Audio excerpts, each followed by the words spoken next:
లడ్డూ తయారీలో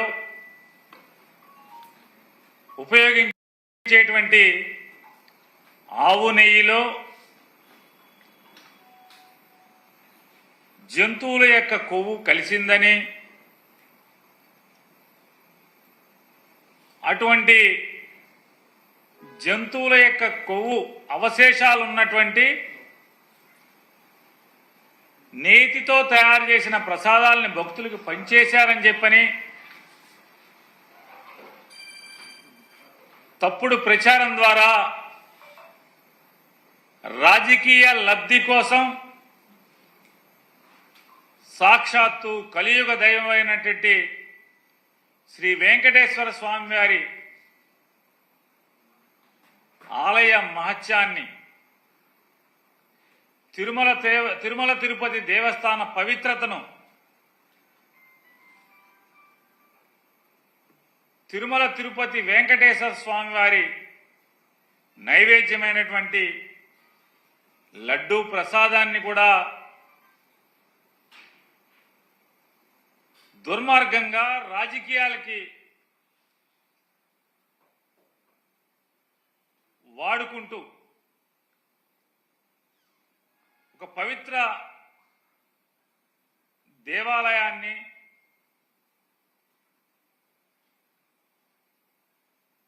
ప్రపంచవ్యాప్తంగా ఉన్నటువంటి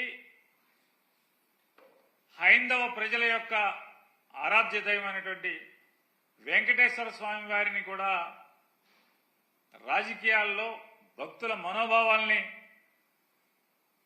దెబ్బతీసే స్థాయిలో ముఖ్యమంత్రి హోదాలో ఉన్నటువంటి ఒక బాధ్యతాయుతమైనటువంటి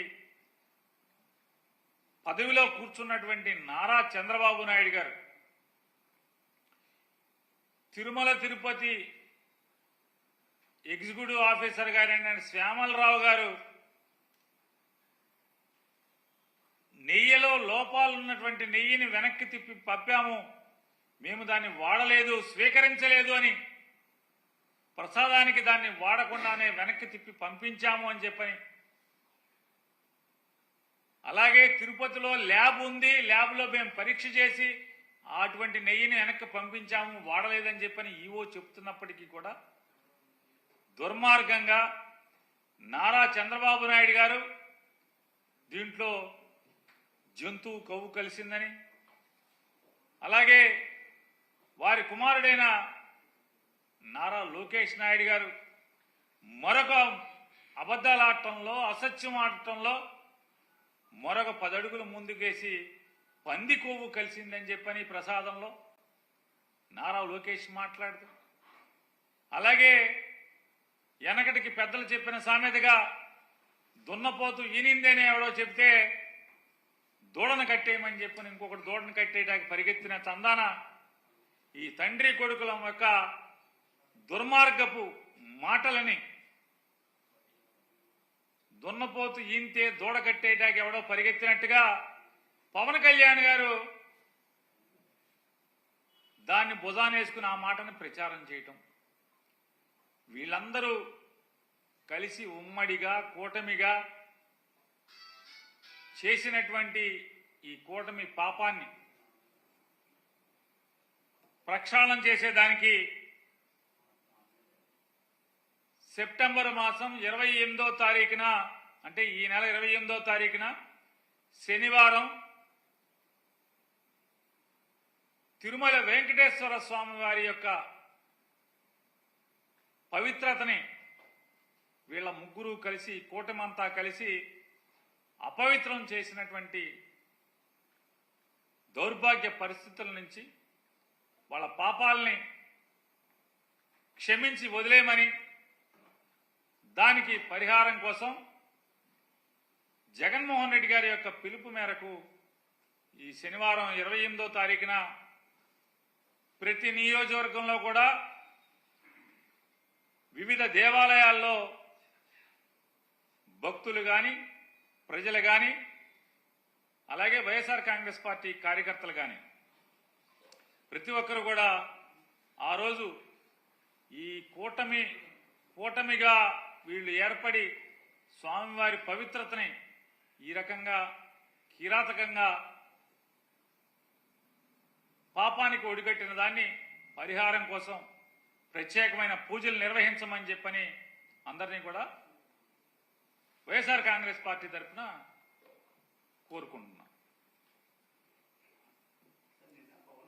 వస్తున్నారు ముగ్గురు మాట్లాడేశాక మీరు అస్త్రాలు సందిద్దరు కానీ.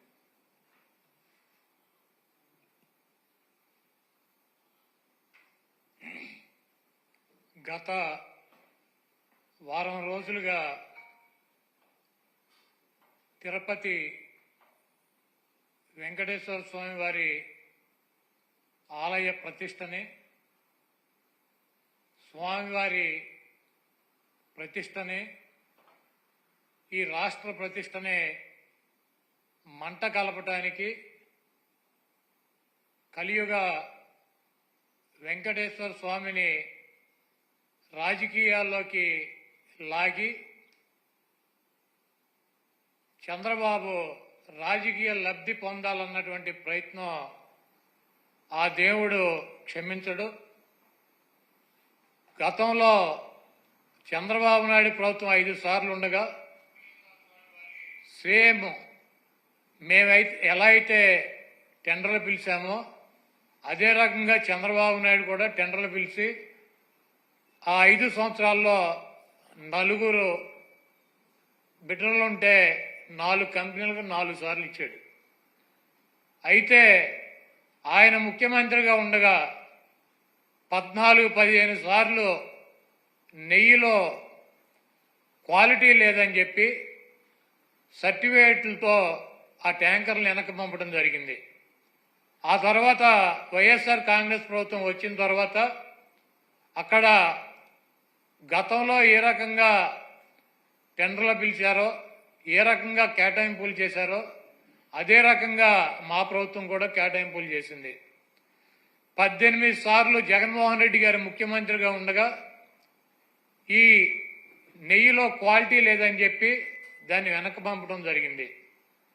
ప్రతి వెహికల్ని తిరుమల తిరుపతి దేవస్థానానికి వచ్చేటువంటి ప్రతి దాన్ని కూడా ఇన్స్పెక్షన్ చేసి దాంట్లో లోపాలు ఉంటే దాన్ని వెనక్కి పంపించి అది వాళ్ళకి కావలసినట్టు ఉంటేనే అక్కడ దించుకునేటువంటి పరిస్థితి ఉంటుంది. ఇది గత ప్రభుత్వాలు గత 100 సంవత్సరాల నుంచి వచ్చేటువంటి ఆనవాయితీ. దాని ప్రకారమే చంద్రబాబు ముఖ్యమంత్రిగా ఉన్నా, జగన్మోహన్ రెడ్డి గారు ముఖ్యమంత్రిగా ఉన్నా, అంతకుముందు వేరే ముఖ్యమంత్రులు ఉన్నా కూడా ఈ క్వాలిటీ లేనటువంటి నెయ్యి కావచ్చు, ఇతర ఆహార పదార్థాలనే రిజెక్ట్ చేసి వెనక్కి పంపినటువంటి సందర్భాలు కోకొల్లలు ఉన్నాయి. అదే విధానంగా చంద్రబాబు నాయుడు ముఖ్యమంత్రి అయిన తర్వాత 4వ తారీఖు జగన్మోహన్ రెడ్డి గారు జూన్ 4న ఆయన రాజీనామా చేశాడు ఈ రాష్ట్రానికి ముఖ్యమంత్రిగా. జూలై 17వ తారీఖు వరకు అనేక ఆహార తినుబండారాలు, ఆహారాన్ని సరఫరా చేసేటువంటి టెండర్లో తీసుకున్నటువంటి కాంట్రాక్టర్లో నెయ్యి సప్లై చేశారు, ఆహార పదార్థాలు సప్లై చేశారు. వాటిల్లో చంద్రబాబు ముఖ్యమంత్రిగా ఉండగా 17వ తారీఖున వచ్చినటువంటి ఒక ట్యాంకర్లో వాళ్ళకి కావాల్సినటువంటి మెజర్మెంట్స్లో లేదు నెయ్యి, కాబట్టి మేము దీన్ని రిజెక్ట్ చేస్తున్నాం అని చెప్పి దాన్ని వెనక పంపడం జరిగింది. ఆ నెయ్యిని వాడల గతంలో కూడా రిజెక్ట్ చేసి 18 సార్లు పంపించే ఎటువంటి నెయ్యిలు వస్తాయి. ఎప్పుడూ కూడా క్వాలిటీ లేనటువంటి నెయ్యి కానీ నూనె కానీ ఎటువంటి ఆహార పదార్థాలు తిరుమల తిరుపతి దేవస్థానంలో వాడినటువంటి పరిస్థితి లేదు. 17వ తారీఖున జూలై 17వ తారీఖున ఏం ఫస్ట్ టైం కాదు రిజెక్ట్ అవటం, కొన్ని 100 సార్లు రిజెక్ట్ అయినాయి అదే తిరుమల తిరుపతి దేవస్థానంలో. దానిని చంద్రబాబు నాయుడు రాజకీయ లబ్ధి కోసం జంతువుల కొవ్వు కలిసింది, ఆ కొవ్వుతో లడ్డూలు తయారు చేశారు, వాటిని ప్రసాదాలుగా భక్తులకు ఇచ్చారు. ఈ దేశంలో ఉన్నటువంటి వెంకటేశ్వర స్వామి భక్తులు తిరుపతి వెళ్ళినాళ్ళు లేకపోతే ఎవరైనా నాబోటాళ్ళు వెళ్ళి లడ్డు తీసుకొచ్చి 10 మందికి పంచి పెడతారు. వీళ్ళంతా కూడా అపవిత్రమైనటువంటి ప్రసాదాన్ని తీసుకున్నారు. కాబట్టి జగన్మోహన్ రెడ్డిని శిక్షించాలి అని చెప్పి చంద్రబాబు నాయుడు రాజకీయ ప్రయోజనాలు ఆశించి సొంత మామనే రాజకీయాల కోసం, పదవి కోసం, పార్టీ కోసం దిగజార్చి ఆయన మీద ఏ రకమైతే నిందలేసి ఆ పార్టీని తీసుకున్నాడో రాజకీయ లబ్ధి కోసం, అదేవిధంగా జగన్మోహన్ రెడ్డి గారు ఇబ్బంది పెట్టాలి రాజకీయంగా అని చెప్పి ప్రత్యక్షంగా కలియుగ దైవమైనటువంటి వెంకటేశ్వర స్వామినే ఆయన ప్రసాదాన్నే రాజకీయాల్లోకి లాక్కొచ్చేసినటువంటి దుర్మార్గమైనటువంటి వ్యక్తి చంద్రబాబు నాయుడు. ఈరోజు ఇటువంటి దుర్మార్గం చేసి ఆలయ ప్రతిష్టని, వెంకటేశ్వర స్వామి విశిష్టతని దెబ్బతీసినటువంటి ఈ చంద్రబాబు నాయుడు గారికి బుద్ధి రావాలని చెప్పి, దీనిలో ఎటువంటి తప్పు జరగలేదన్నది ప్రజలకి తెలవాలని చెప్పి 1కి 10 సార్లు చెబుతున్నాం. ఎందుకంటే ఆ ప్రసాదం సేవించినటువంటి ఏ భక్తుడు కూడా కల్తీ ప్రసాదాన్ని తీసుకోవాలా, అక్కడ రిజెక్ట్ అవుతుంది. మొన్న వచ్చినటువంటి వెహికల్ కూడా, ఆయన ముఖ్యమంత్రిగా ఉండగా వచ్చినటువంటి వెహికల్ కూడా రిజెక్ట్ అయ్యి వెనక్కి వెళ్ళింది, అది వాడల. అటువంటి పొరపాటు తిరుమల తిరుపతి దేవస్థానంలో జరగడానికి అవకాశం ఉండదు. అక్కడ ఉన్నటువంటి బోర్డు కానీ, అక్కడ ఉన్నటువంటి ల్యాబులు కానీ, అక్కడ ఉన్నటువంటి ఉద్యోగులు కానీ ప్రతి వస్తువుని టెస్ట్ చేసే లోపలికి అనుమతి ఇచ్చేటువంటి పరిస్థితి ఉంటుంది. రిజెక్ట్ అయిన సందర్భాలు కోకొల్లలో ఎవరూ కూడా మేమేదో అపచారం చేశామనో, లేకపోతే జంతువుల కొవ్వు కలిసినటువంటి ఆహారం తిన్నామనో ఎవరు కూడా బాధపడాల్సినటువంటి అవసరం లేదు. ఇది గతంలోనూ జరిగింది, ఇది ప్రాసెస్ జరుగుతూనే ఉంటుంది. ఎక్కడా కూడా ఏ ల్యాబ్ కూడా డైరెక్ట్గా దీంట్లో పశువులకు సంబంధించినటువంటి కొవ్వు కలిసిందని చెప్పి ఇవ్వాల. ఇలా జరిగి ఉండొచ్చు, అలా జరిగి ఉండొచ్చు. దీని మీద ఇంకా క్షుణ్ణంగా పరిశీలించాలని చెప్తే ఆ పనికిమాలిన రిపోర్ట్ ఒకటి తీసుకొచ్చి ఇది జరిగిపోయింది, తినేశారు, వండేశారు, స్వామికి పెట్టేశారు అని చెప్పి ఒక దేవుణ్ణి అడ్డం పెట్టుకుని రాజకీయాలు చేయడానికి దిగజారిపోయినటువంటి వ్యక్తుల్ని ఏమనాలి? ఇటువంటి వ్యక్తి ఈ రాష్ట్రానికి ముఖ్యమంత్రి. అంత ప్రతిష్ట కలిగినటువంటి గుడిని, అన్ని మహిమలు కలిగినటువంటి ఆ స్వామిని రాజకీయాల కోసం ఎవడన్నా అన్నం తినేవాడు బజారు లాగుతాడా? చంద్రబాబు నాయుడు భక్తుడా? నాకు 50 సంవత్సరాలు, 50 సంవత్సరాలు 40 సార్లు నేను తిరుపతి వెళ్ళా, 20 సార్లు గుండు కొట్టించుకున్నా, 15 సార్లు కింద నుంచి నడిచి వెళ్ళా, ప్రతి సంవత్సరం వెళ్తా. చంద్రబాబు నాయుడు ఎన్నిసార్లు గుండు కొట్టించుకున్నాడు అక్కడికి వెళ్ళి? వెంకటేశ్వర స్వామికి ఇష్టమైనది ఏంటి? భక్తులు, మహిళలు కూడా వెళ్ళి గుండు చేయించుకుంటారు, మహిళలు కూడా వెళ్ళి గుండు చేయించుకుంటారు. ఈయన ఎన్నిసార్లు చేయించుకున్నాడు? ఈయన వెంకటేశ్వర స్వామి భక్తుడా? రాజకీయాలకు వెంకటేశ్వర స్వామి వాడుకుంటాడు. జగన్మోహన్ రెడ్డి గారిని రాజకీయంగా దెబ్బ కొట్టాలంటే నువ్వు డైరెక్ట్ రా, ఆయన సిద్ధంగా ఉన్నాడు. వెంకటేశ్వర స్వామిని, మతాలని, కులాలని విచ్ఛిన్నం చేసి ఇది పెద్ద కుట్రగా మేము భావిస్తున్నాము. దీని మీద ఎటువంటి ఎంక్వైరీ అయినా సిద్ధంగా ఉన్నామని చెప్పి జగన్మోహన్ రెడ్డి గారు సుప్రీంకోర్టు న్యాయమూర్తికి, ప్రధాన న్యాయమూర్తికి లేఖ రాశారు. అదేవిధంగా ప్రధానమంత్రికి లెటర్ రాశారు. మీరు ఎటువంటి విచారణ జరిపినా వైఎస్ఆర్ కాంగ్రెస్ పార్టీ మేము సిద్ధంగా ఉన్నామని చెప్తే సిట్ అని చెప్పి, ఈయన సిట్ అంటే కూర్చున్నవాడు, స్టాండ్ అంటే నిల్చున్నవాడు ఒక ఆఫీసర్ని వేశాడు. ఏం రాస్తాడు? లోకేష్ దగ్గరికి, ఈయన దగ్గరికి వెళ్ళి ఏం రాయమంటారు సార్ అని చెప్పి అడిగి రాస్తారా సిట్ రిపోర్టు? మీకు దమ్ముంటే సుప్రీంకోర్టు ప్రధాన న్యాయమూర్తితో విచారణ జరిపించండి, లేకపోతే సిబిఐతో విచారణ జరిపించండి. ఏమీ లేవు. సిట్ అంటే కూర్చునేవాడు, ఈయన కూర్చోమంటే కూర్చునే సిట్ అనే ఒక పోలీస్ ఆఫీసర్ని వేసి విచారణ జరిపిస్తాడంట. ఇంకా పైన చెబుతాడు మక్కిలు ఎరకొడతా. ఎవడ మక్కిలు ఎరకొడతాడు? కాకినాడ ఎమ్మెల్యే ఒక ఎస్సీ ఒక కాలేజీ ప్రొఫెసర్ని మక్కిలు ఎరకొట్టాడు. నువ్వేం చేసావు? ఎమ్మెల్యే మక్కిలు ఎరకొట్టావా? వెస్ట్ గోదావరి జిల్లాలో ఈ రాజ్యాంగాన్ని రచించినటువంటి డాక్టర్ బిఆర్ అంబేద్కర్ గారి పటాన్ని చించి అవతల వారేశాడు. అక్కడ దళితులు ఆందోళన చేస్తున్నారు 2 చోట్ల కూడా. నువ్వేం చేసావు? 2 ఎమ్మెల్యేలు మక్కిలు ఎరకొట్టావా? ఈ రాష్ట్రంలో నీ పార్టీ కార్యకర్తలు, నాయకులు బరి తెగించి రోడ్ల మీద వైఎస్ఆర్ కాంగ్రెస్ పార్టీ కార్యకర్తలను చంపుతున్నారు, నాయకులను చంపుతున్నారు. వీళ్ళ మక్కిలు ఎరకొట్టావా? వాళ్ళ మీద కనీసం కేసులు పెట్టగలిగావా? నువ్వు నీ పార్టీ వాళ్ళ మక్కిలు ఎరకొట్టలేవు, నువ్వు వచ్చి అవతల వాళ్ళ మక్కిలు ఎరకొడతా. ఇవన్నీ పోసుకోవాలి కబుర్లు ఎందుకు? నీకు దమ్ముంటే నీ పార్టీలో జరుగుతున్నటువంటి అక్రమాలు, నీ పార్టీ ఎమ్మెల్యేలు, నీ పార్టీ కేడర్ చేస్తున్నటువంటి దుర్మార్గాలనే అరికట్టు, వాళ్ళ మీద చర్యలు తీసుకో. నువ్వు ఇవన్నీ చేయకుండా నొట్సలతోనే ఒకటి చెబుతావు, నోటితోనే ఒకటి చెబుతావు. ఇక 24 గంటలు దేవుడైనా రాజకీయమే, మావైనా రాజకీయమే, ఏదైనా రాజకీయమైనా మన బతుకు.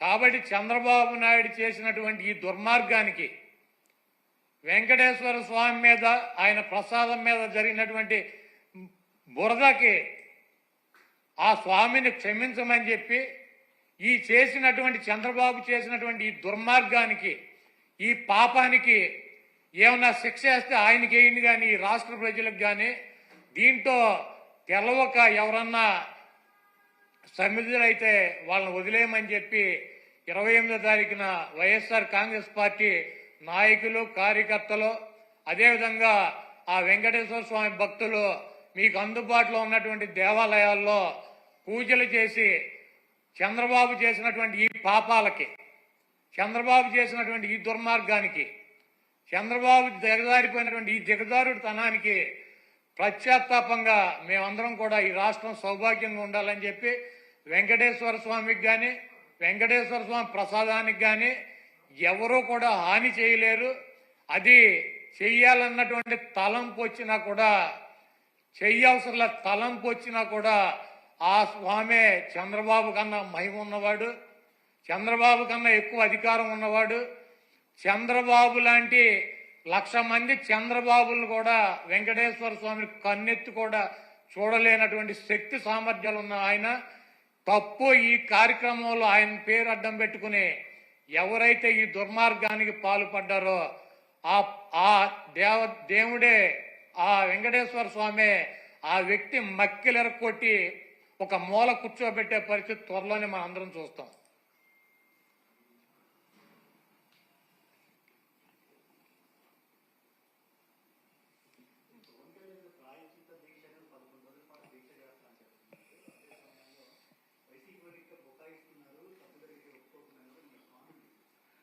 పవన్ కళ్యాణ్ గారు ప్రాయశ్చిత్త దీక్ష చేస్తున్నారు. అంటే సహజంగా ప్రాయశ్చిత్త దీక్ష ఎవరు చేస్తారు? తప్పులు పాపాలు ఎవరు చేస్తే వాళ్ళు ప్రాయశ్చిత్తం దీక్ష చేస్తారు. తెలుసో తెలియకో మేము పాపాలు చేశాము, తెలిసి చేశాము, తెలియక చేశాము అని ఆ దేవుణ్ణి వేడుకుని ఆ ప్రాయశ్చిత్తాన్ని కోరుకుంటారు. చంద్రబాబు నాయుడు గారు, పవన్ కళ్యాణ్ గారు ప్రస్తుతం అవసరార్థం అనండి, లేదా లాభాల కోసం అనండి, శరీరాలు రెండు వేరైనప్పటికీ కూడా ఒకే ఆత్మ కింద చంద్రబాబు నాయుడు గారు, పవన్ కళ్యాణ్ గారు ప్రస్తుతం ఇద్దరు తిరుగుతున్నారు. కాబట్టి చంద్రబాబు నాయుడు గారి పాడు బుద్ధితో, కుళ్ళిన మెదడుతో సాక్షాత్తు వెంకటేశ్వర స్వామి వారి ప్రసాదం గురించి మలినపు మాటలు మాట్లాడాడు. కాబట్టి అలాగే ఎన్నికల్లో ప్రజల్ని ఓటు అడుక్కునేప్పుడు అమ్మఒడి తీసేసి తల్లికి వందనం అనే పేరు మీద సంవత్సరానికి ఇంట్లో ఎంతమంది పిల్లలు ఉంటే అంతమంది పిల్లలకి డబ్బులు ఇస్తామని, 19 ఏళ్లు నిండిన దగ్గర నుంచి 59 ఏళ్ల వరకు ఇంట్లో ఉన్నటువంటి ఎంతమంది ఆడబిడ్డలుంటే అంతమందికి కూడా డబ్బులు ఇస్తాం నెల నెల అని చెప్పని, అలాగే చదువుకుని ఉద్యోగం లేక ఖాళీగా ఉన్నటువంటి ప్రతి నిరుద్యోగ యువకుడికి కూడా నెల నెల వేల రూపాయలు డబ్బులు నిరుద్యోగ భృతిస్తామని చెప్పని, ఉద్యోగస్తులందరికీ కూడా సిపిఎస్ రద్దు చేసి అందరికీ కూడా మంచి లబ్ధి చేకూరుస్తామని చెప్పని వారి గురించి, ఇలా సమాజంలోని ప్రతి ఒక్కరి గురించి అనేక హామీలనిచ్చి ఆడబిడ్డలకు ఉచితంగా బస్సులో తిప్పుతామని చెప్పని అనేక రకాల హామీలు, దాని సూపర్ సిక్స్లు, అలాగే షణ్ముఖ వ్యూహాలు, ఇట్లాంటివన్నీ ఇచ్చి మేము జనాల్ని మోసం చేశాము. రాజకీయాల కోసం జగన్మోహన్ రెడ్డి గారిని నిందల పాలు చేయటం కోసం కలియుగ దైవమైనటువంటి వెంకటేశ్వర స్వామి యొక్క ప్రసాదాన్ని కూడా మా మలినపు నాలుకతో తప్పుగా మాట్లాడాము, ప్రజల్లో తప్పుడు ప్రచారాన్ని చేశామని చెప్పని వాళ్ళ అంతరాత్మ దహించుకుపోతుంది. కాబట్టి శరీరాలు వేరుగా ఒకే ఆత్మగా ప్రస్తుతానికి అవసరార్థం ఇద్దరు తిరుగుతున్నటువంటి రీత్యా ఈ గుళ్ళలో మెట్లు కడగటాలు, పసుపు కుంకాల మెట్లుకు పూయటాలు, లేదా పాప పరిహారాలు, ప్రాయశ్చిత్తాలు, అంతే కదా. పాపాలు ఎవడు చేస్తే వాళ్లే ప్రాయశ్చిత్తం చేయాలి కదా. అదే దాని అర్థంగా కనపడుతుంది.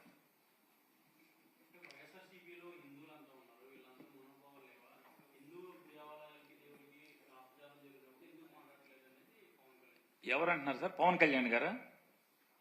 పవన్ కళ్యాణ్ గారు హిందూ అని చెప్తున్నారా? ఏమండి హిందూ అంటే? ఆ మధ్య భీమవరంలో ఎప్పుడో నేను బ్యాప్టిజం తీసుకున్నా అని చెప్పారు, ఆయనేనా? కాదండి, భీమవరంలో బ్యాప్టిజం తీసుకున్నానని చెప్పారు, వారేనా? పవన్ కళ్యాణ్ గారు. ఆ పవన్ కళ్యాణ్ గారు, ఈ పవన్ కళ్యాణ్ గారు ఒకళ్ళేనా? ఆ మధ్య ఎప్పుడో ఒక ముస్లిమ్స్ ఇంట్లో టోపీ పెట్టుకుని హలాల్ చేశారా మాంసాన్ని, హలాల్ చేయకపోతే మనం తినకూడదని చెప్పని సోఫా మీద కూర్చోకూడదు, రంజాన్ మాసంలో కింద కూర్చోవాలి, మంది ఇది పెద్ద మాంసమేనా అని చెప్పి గబగబా అడిగి తిన్నారు, ఆయనేనా?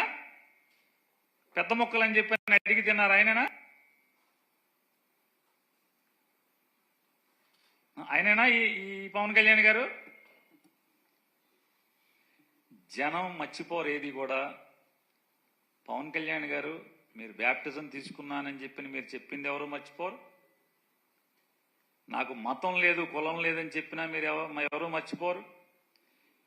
మీరు రష్యా చర్చిలో యేసు ప్రభువు యొక్క మందిరంలో మోకాళ్ళ మీద మోకాళ్ళ దండేసింది కూడా ఎవరు మర్చిపోరు. మీ పిల్లలకి క్రైస్తవ పేర్లు పెట్టుకున్నా కూడా ఎవరు మర్చిపోరు. తప్పు లేదు, తప్పు అని నేను అంటలా. అంటే మీరు వాళ్ళ కొత్తగా శ్రీ వైష్ణవ మతం ఎవరన్నా కొత్తగా పుచ్చుకుంటే ఒంట్లో ఎన్ని భాగాలు ఉంటే అన్ని భాగాలకి నామాలు పెట్టుకున్నా అంటే ఎవడో ఈయనలాంటి ఎవడో అట్లా కొత్తగా ఈయన హిందూ మతం తీసుకుని ఉంటాడు. మేమందరం పాత రోజుల నుంచి పుట్టిన కాడి నుంచి హిందువులే మేమందరం కూడా.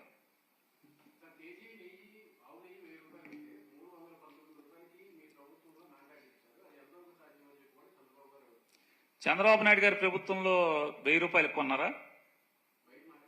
కాదండి, నేను అనేది చంద్రబాబు నాయుడు గారు ముఖ్యమంత్రిగా ఉండగా తిరుమల తిరుపతి దేవస్థానం అంటే చంద్రబాబు నాయుడు గారి నాయకత్వంలో ఆయన దస్తూరితో, ఆయన సంతకంతో ఎగ్జిక్యూటివ్ ఆఫీసర్గా, చైర్మన్గా ఉద్యోగాలు సంపాదించినటువంటి బాడీ ఎంతకి కొంది? 1000కి 2000కి కొందా అని అడుగుతున్నాను. జగన్మోహన్ రెడ్డి గారి ప్రభుత్వం కంటే కూడా తక్కువ రేటుకే కదా కొన్నది మీరు. జగన్మోహన్ రెడ్డి గారు 2019 జూన్ 8వ తారీఖున జగన్ గారి ప్రభుత్వం వచ్చింది. మే 30న జగన్ గారు ప్రమాణ స్వీకారం చేశారు. జగన్ గారు ముఖ్యమంత్రిగా ప్రమాణ స్వీకారం చేసే తర్వాత చంద్రబాబు నాయుడు గారు ఉన్నప్పుడు ఆ చివరి మాసాల్లో రేట్లు చూసుకోండి, మీకే తెలుస్తాయి కదా. హెరిటేజ్లో కేజీ ఆవు నెయ్యి ఎంతకు అమ్ముతున్నారు? హెరిటేజ్లో 1 కేజీ ఆవు నెయ్యి ఎంతకు అమ్ముతున్నారు? 400 చిల్లరకే కదా. 400 చిల్లరకే కదా. ఏదైతే ఈయన మాటకి నందిని నందిని నందిని అని మాట్లాడుతున్నాడు కదా, ఆ నందిని ఆవు నెయ్యి ప్యాకెట్లో ఎంతకు అమ్ముతున్నారు మార్కెట్లో? ఈ రోజైనా సరే 400 చిల్లరే కదా. అంటే కొట్లోళ్ళకి కమిషన్ ఇచ్చి, ఏజెంట్లకు కమిషన్ ఇచ్చి, C&F స్టాకిస్ట్ ఎవరైతే జిల్లాల స్టాకిస్ట్ ఉంటారో వాళ్ళకి కమిషన్ ఇచ్చి, ప్యాకింగ్ ఖర్చు, మార్కెటింగ్ ఖర్చు, అడ్వర్టైజ్మెంట్ ఖర్చు, ఆ నందిని వాడమని చెప్పని పబ్లిసిటీ చేసిన సినిమా యాక్టర్లకు ఖర్చు, ఇన్ని ఖర్చులు కలిపి 400 చిల్లరకు అమ్ముతుంటే ఏ ఖర్చు, ఏ పబ్లిసిటీ, ఏమీ ప్యాకింగ్ కానీ ఏమీ లేకుండా బల్క్గా లారీలో ట్యాంకర్లో పోసేది తక్కువకు వస్తా రాదా? 2 లక్షల కేజీలు, 1 కేజీ కాదు, అర కేజీ కాదు, లక్షల కేజీలు మీరు కొంటే తక్కువకు తీసుకుంటారా లేదా? మీ హెరిటేజ్ కంపెనీ సరుకులు కొంటుంది, బల్క్గా మీరు కొంటే ఎంత కొంటున్నారు? మీ హెరిటేజ్ ఆవుని మీరు 500 చిల్లర, 400 చిల్లరకు అమ్ముతున్నారు. మీరు బల్క్గా లారీ కావాలంటే 400 చిల్లరకి మీరు అమ్ముతారా? మేము కొంటామా? నాకు లారీ ఆవు నెయ్యి కావాలి హెరిటేజ్లో అంటే మేము కేజీ 400 చిల్లరకి ప్యాకెట్ చేసి అమ్ముతున్నాం కాబట్టి అదే 400 చిల్లరకని అమ్ముతారా? అమ్మితే ఎవడన్నా కొంటాడా? లారీ ఆవు నెయ్యి కావాలంటే. చంద్రబాబు నాయుడు గారు 2019 జగన్మోహన్ రెడ్డి గారికి ప్రభుత్వానికి అప్పచెప్పే సమయానికి తిరుమల తిరుపతి దేవస్థానంలో కొన్నటువంటి నెయ్యి రేటు ఇంచుమించుగా సమానంగానే అదే రేట్లో జగన్మోహన్ రెడ్డి గారి ప్రభుత్వం కూడా, ఆ ప్రభుత్వంలో ఏర్పాటైన టీటీడీ బోర్డు కూడా కొనుగోలు చేయడం జరిగింది.